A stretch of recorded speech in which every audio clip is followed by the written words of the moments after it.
nice about this spot right here, to me, it's that I'm in the shade. I don't like being in the sun that much.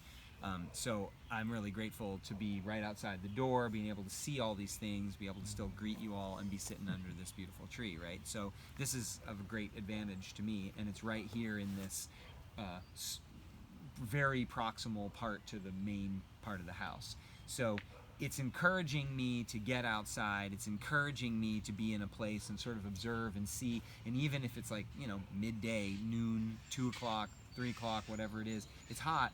I can see from here, all right, well, this is where I want to go next. So I'm in my shady spot, and now I can move out into the sun and potentially take advantage of it. I'm also paying attention to where the sun is tracking in the sky, and we talked about this a little bit, and it's easy to forget that when we're planting things, of course, we can prune things, but they tend to grow.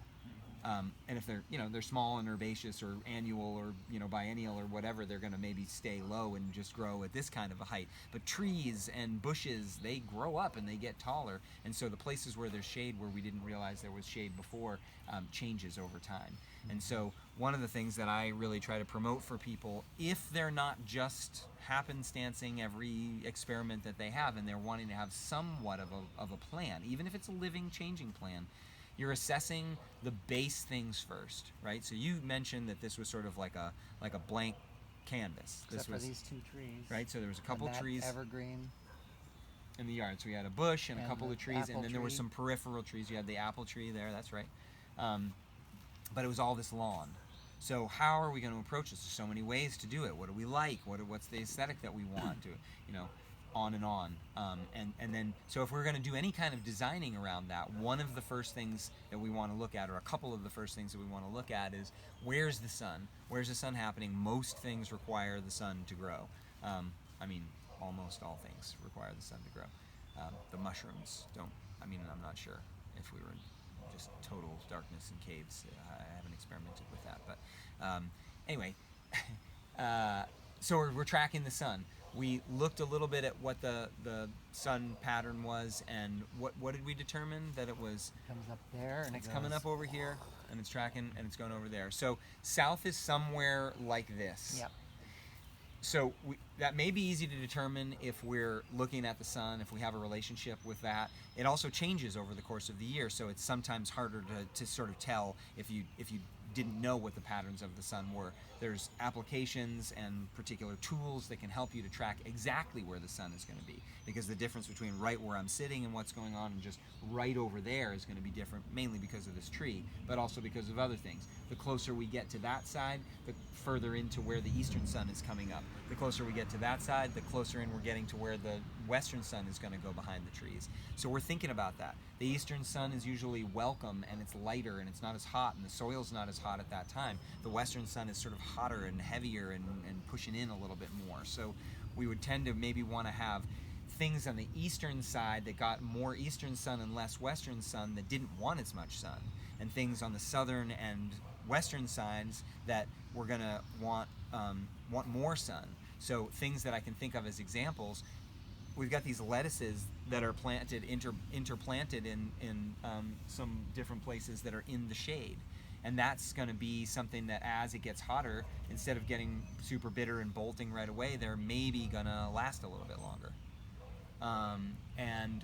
Because they're in a little bit more of a shade. Whereas like eggplants and watermelons and and peppers and tomatoes maybe want to get more sun, so maybe they want to be out in the full sun for sure, but also maybe if you had a slope that was facing more on that southwest side, you might actually approach that intentionally.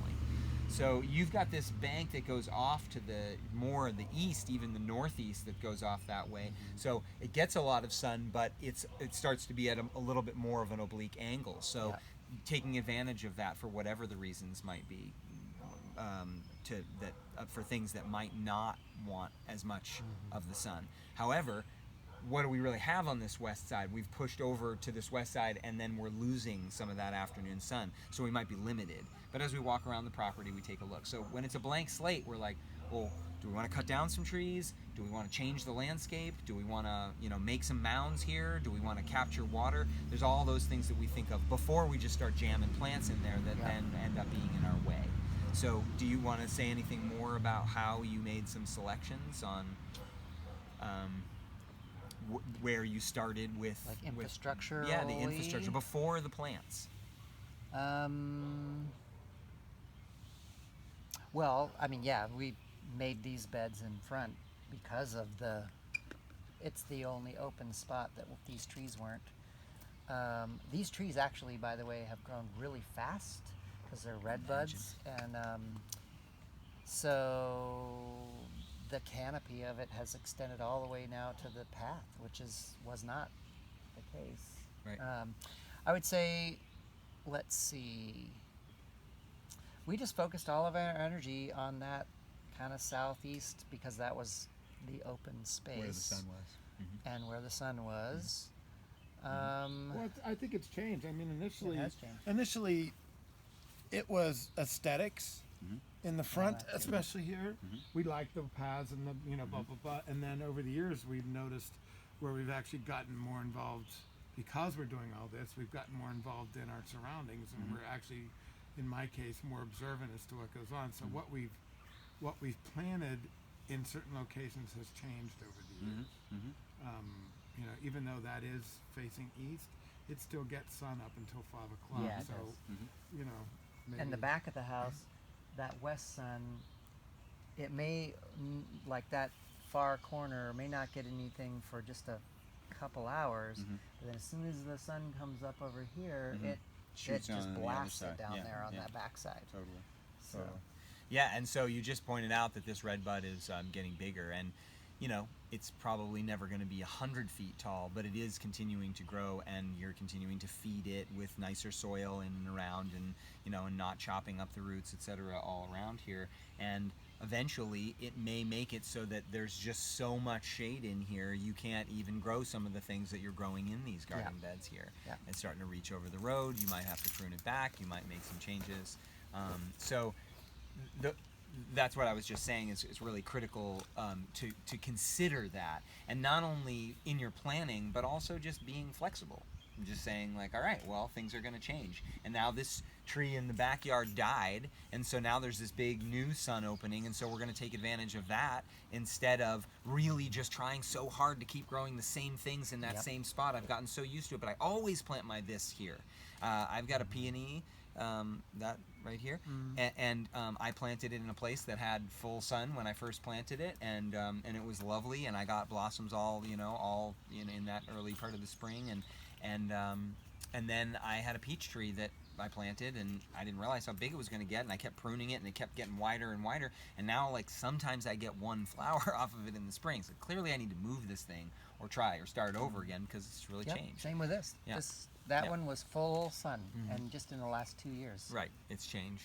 Yeah. But what's nice about the red bud is they don't get huge, Sure. and you get the edible flowers in the spring. Yeah, does which everybody are know beautiful. that you can eat the Did not know that. eat the Did not red know bud that. flowers? Yeah, they're quite They're tasty. beautiful. They taste nice.